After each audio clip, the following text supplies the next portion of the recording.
Bonjour, bonsoir, merci de votre fidélité. Vous êtes sur Télésud et mon invité dans l'entretien du jour, il s'agit de monsieur Bruno Jaffray. Bonjour. Bonjour. Vous êtes biographe de Thomas Sankara, on ne le présente plus bien sûr, et puis surtout vous êtes spécialiste du Burkina Faso. Pourquoi spécialiste du Burkina Faso et pas spécialiste de ce continent, de ce magnifique continent qu'est l'Afrique? Pour quelle raison? Alors, pour une raison simple, c'est que je ne suis pas un journaliste professionnel et que j'ai un autre métier à côté. Oui. Et je n'aime pas parler de ce que je ne connais pas. Oui. Et comment est venue cette passion du Burkina Faso? Alors, c'est venu parce que j'ai fait mon service de volontaire au service national en Côte d'Ivoire pendant 2 ans. Oui. Donc j'ai découvert l'Afrique. Et il se trouve que je suis retourné et qu'à cette époque-là, on prenait un avion qui atterrissait à Ouagadougou. Et après, on prenait le train pour aller en Côte d'Ivoire. Quand on n'était pas fortuné, bien sûr. Alors, Bruno Jaffray, Ouaga a bien changé, j'imagine. Beaucoup. Vous avez vécu le règne de Compaoré. Oui, et même celui de Sankara. Et un peu Sankara, tout petit peu, non, il me semble. Je l'ai rencontré avant qu'il prenne le pouvoir. Vous l'avez rencontré? Oui. Comment vous avez trouvé ce personnage, puisque vous avez fait sa biographie? Alors, ça veut dire, compte tenu de ce que je vous ai dit, ça veut dire qu'il m'a impressionné. Ouais, sinon, je vous pose la question, c'est pourquoi, pardonnez-moi de vous interrompre, c'est encore dans les esprits, hein, Thomas Sankara est aujourd'hui ancré dans les esprits. Maintenant. Beaucoup plus maintenant. Hein. Oui. Depuis la chute d'ailleurs de Compaoré. Avant, c'était bon, c'est parce qu'il est revenu au devant de l'actualité, parce qu'il y a des annonces sur la nécessité de connaître la vérité sur son assassinat. Mais bon, moi je vois sur la visite de notre site thomasankara.net, on a beaucoup de visites et en tout cas au Burkina.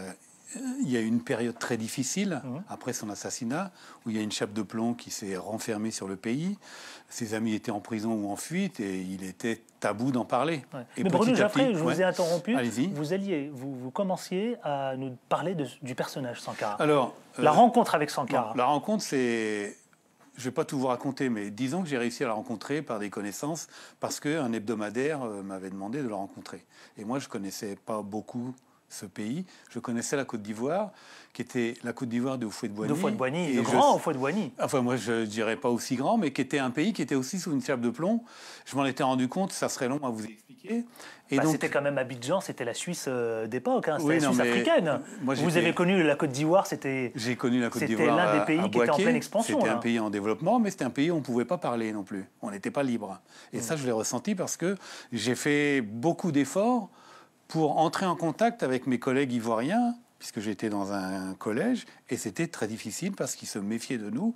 Et j'ai compris petit à petit qu'ils se méfiaient parce qu'ils n'étaient pas libres. Donc c'était un pays où la répression était très forte. On l'a découvert seulement après la mort de Houphouët-Boigny. Et Sankara? Donc, alors Sankara, c'est... Bon, moi, je connaissais peu le Burkina, si ce n'est que j'ai vu quand même que le pays était beaucoup plus pauvre. Donc il y avait 2 problèmes dans ce pays. Il y avait d'abord comment lutter contre la pauvreté alors que visiblement il n'y a pas grand-chose de le pays.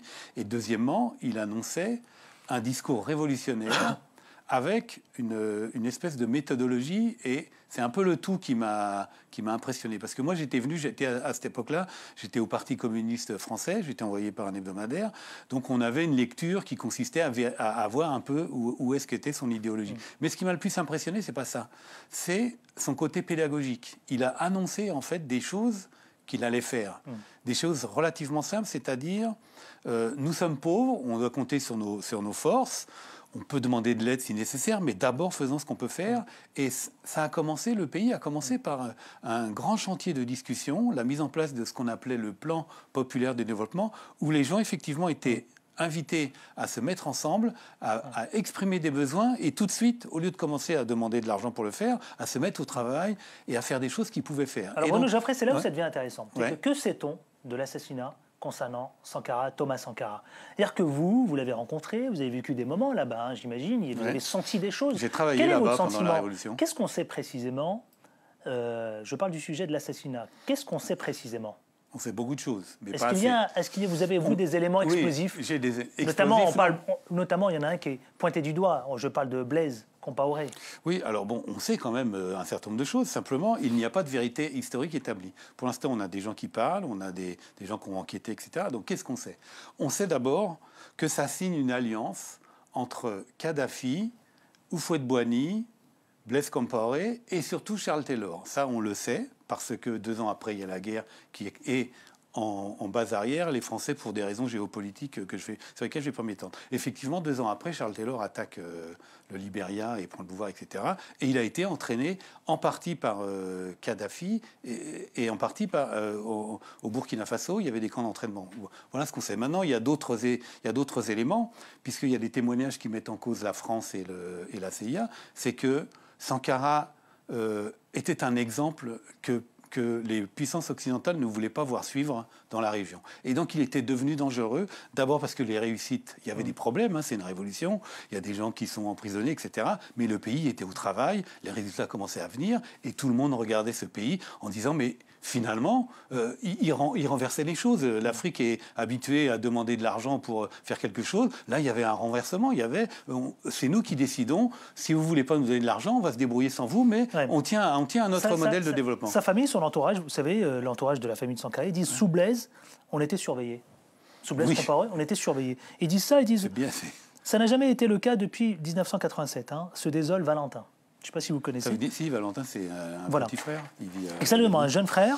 Et alors, plus loin, il dit, on avait des interdits, on était surveillés, c'était trop lourd à porter, explique Valentin. Un vrai retour vers le passé, que cette demeure des Sankara, certains d'ailleurs voudraient en faire un musée. Oui. Vous pensez que c'est une bonne chose ? Je pense que... il faut en faire quelque chose d'exemplaire parce que la demeure est restée comme elle était auparavant. C'est une cour africaine avec un certain nombre de bâtiments qui n'est pas pauvre. Mais je pense que Sankara hésite un musée. Cette demeure ne pourra pas être suffisamment importante pour accueillir ce musée. Mais bon, tout est possible. Tout est possible. Voilà. Aujourd'hui, après la chute de Blaise Compaoré, l'espoir renaît. C'est ce qui se dit, c'est ce qui se trame, y compris l'entourage de Sankara. Est-ce que c'est votre sentiment ? Oui.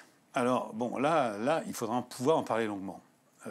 Ce que je vais dire pour simplifier, c'est que les débuts, d'abord, c'est le peuple qui a renversé Blaise Compaoré et le peuple tout seul. Est-ce que c'est le peuple ou c'est la jeunesse burkinabé ? La jeunesse... Certains parlent de jeunesse. Non, mais la jeunesse fait plus de 60% de la population. Mais moi, j'ai des amis qui ont plus de 60 ans, que j'ai appelés, qui m'ont dit qu'ils étaient dans ces manifestations. Seulement, ils n'étaient probablement pas dans les premières, mais ils étaient là. Je les ai appelés, il y en a 2 au hasard, hein, qui m'ont dit qu'ils étaient là, qu'ils avaient pris les gaz, que c'était dur, etc. Le peuple. Voilà, c'est vraiment le peuple.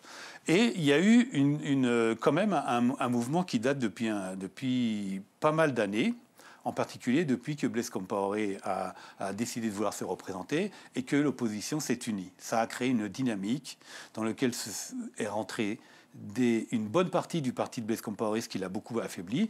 Et ensuite, voyons laisse parvenir, ces associations de jeunes se sont créées, dont le Ballet Citoyen, je ne sais pas si on aura le temps d'en parler, dirigé par des musiciens qui ont tout ça, ont ajouté à la dynamique. Un artiste vedette local, hein, il s'appelle Smokey. Smokey et puis Sam Scalunja, 2 musiciens très connus. Il faudra en parler longtemps, etc. Donc, voilà. Alors maintenant, qu'est-ce qui se passe ? Personne n'avait prévu que Blaise allait s'enfuir aussi vite. Donc, rien n'était écrit. Donc il y a beaucoup de choses qui sont dites sur effectivement des coups de téléphone entre l'armée pour savoir lequel allait être, etc. La réalité, c'est celle-là, c'est que le lendemain, au moment où Blaise est parti, rien n'était prévu. Les partis d'opposition qui avaient dirigé une bonne partie du mouvement avec plusieurs manifestations avec des dizaines de milliers de personnes, n'ont pas pris la parole. Les seuls qui ont décidé de faire quelque chose, ce sont un des musiciens et quelques personnalités de la société civile qui ont été voir les militaires. Ils leur ont dit très simplement, il y a plusieurs milliers de personnes qui sont devant la présidence, il y a déjà eu des morts, si les gens ne vont pas partir, vous devez faire quelque chose. Et c'est comme ça que, bon, on ne va pas parler d'une tergiversation entre militaires, c'est comme ça que les militaires se sont réunis et ont désigné le lieutenant-colonel Zida pour gérer la transition. Alors, ce qu'il faut dire très vite... la transition, mais est-ce que vous regrettez vous êtes nostalgique de Compaoré ou pas du tout ? Pourquoi vous me demandez ça ? Je vous pose la question. Est évidente. Je connais votre réponse, mais je préfère vous la poser. C'est évidente, oui. Non, bon, il faut parler de l'avenir maintenant. Blaise Compaoré, moi je vous dis sincèrement, Blaise Compaoré doit être jugé. Pourquoi ? Vous savez les raisons qui me poussent à vous poser la question, c'est que certains ont dit quand même qu'il a fait de bonnes choses pour le pays. Il a permis au Burkina, sur le plan y compris international, d'avancer sur un plan économique, d'avancer y compris sur le plan social. Est-ce une réalité ? C'est pas ce que vous diront les Burkinabés. Il y a un certain développement du pays, de la région. Il y a une croissance de 7%, etc. Mais les richesses ne sont pas partagées. Et vous ne pouvez pas expliquer cette masse de gens certains ont dit 1 million, bon, cette masse de gens qui s'est mis dans la rue sans une colère profonde de la population. Parce que la ville était vide, il y a eu une manifestation une semaine ou deux avant, la ville était vide, tout le monde était dans la manifestation. Donc c'est vraiment un ras-le-bol général qui a emporté, et y compris ces militaires qui étaient là, qui sont en lien. C'était impressionnant. Voilà, et ces militaires qui sont là, qui hésitaient, qui ne savaient pas, sans doute leur chef était dans l'expectative. Ouais. Il s'est passé une succession de choses qui n'étaient pas prévues. Tout tient à un fil, tout ce qui s'est décidé le tient à un fil. Ce qu'il faut parler maintenant, c'est de cette transition aujourd'hui. Ouais. Parce que... parlons-en, oui, absolument, parlons de cette transition. Est-ce que vous avez le sentiment que cette transition est en train de se dérouler comme prévu? Quand on voit, y compris d'ailleurs... rien n'était prévu. Beaucoup de voix, d'ailleurs, commencent à... Ils critiquent. Alors, je vous donne mon sentiment, parce que je ne sais pas... critiques, là. Il y a des manifestations de nouveau. Oui, mais les manifestations... Ouaga étant de nouveau investi par quelques manifestations. Les manifestations... Zida, par exemple, est contesté. Vous avez parlé de Zida tout à l'heure. Très contesté. Pas énormément. Les manifestations qui ont lieu dans la rue ne sont pas des manifestations contre la transition. Ce sont des parce que maintenant que contre le peuple s'est levé... Ils ont visé Zida, Bruno Geoffrey. Attendez. Et là, je n'aurai pas le temps de tout vous expliquer, mais ce n'est pas tout à fait ça qui se passe. Il nous reste 2 minutes. Voilà. Donc, je voudrais aller très vite. Les manifestations aujourd'hui, c'est la dynamique qui crée. Le peuple réclame des choses qu'il ne pouvait pas avoir avant. Il y a des grèves dans les entreprises, il y a des ministres qui ont été virés en 2 jours parce qu'ils étaient mouillés dans l'affaire Zango, et il y a en permanence, il y a des étudiants qui vont voir la direction des administrations. Ce qu'il faut dire très simplement, et malheureusement je n'aurai pas le temps de développer, c'est qu'ils ne pouvaient pas avoir meilleure situation compte tenu du contexte général qui existait. Qu'est-ce que ça veut dire? Ça veut dire qu'on est quand même dans une région où on n'est pas loin du Sahel, où il y a une guerre larvée dans le nord du pays, et personne ne pouvait garantir qu'il pouvait rétablir l'ordre si ce n'est l'armée. C'est pour ça que je vous dis que c'est la meilleure des situations. Et pourquoi c'est pas grave ce qui se passe? C'est parce que tout reste possible. Et aujourd'hui, c'est maintenant que ça s'écrit. La dynamique est là, les gens sont mobilisés, ils réclament, et le combat, il n'y a pas eu de révolution pour moi, il y a une insurrection populaire. C'est aujourd'hui que va se déterminer s'il y a révolution ou pas. Il y a déjà... Avec la transition? Oui, en tout cas un processus, la révolution est quelque chose de long. Il y a déjà des déclarations qui nous rassurent. Il y a le fait que Diendéré n'est plus le chef de la sécurité présidentielle. On ne sait pas où il est, mais bon, il y a eu des choses comme ça. Il y a eu des choses intéressantes sur les annonces, sur le fait qu'on allait enquêter sur Sankara. Il y a des contradictions entre les ministres, mais il faut quelque temps. Oui. Bruno Geoffrey, pardonnez-moi de vous interrompre, il nous reste 10 secondes. En 10 secondes, tâchez de me dire, poursuite judiciaire pour Compaoré, oui, non? Bien sûr, c'est une évidence. C'est une évidence. C'est un assassin dans son pays, c'est un assassin compte tenu de toutes les guerres où il a participé dans la région, le Libéria, la Sierra Leone, la Côte d'Ivoire, et donc, des liens un peu incestueux, on va dire, avec le MNLA au Mali. Il doit être jugé. Il doit être jugé par une instance internationale et dans son pays,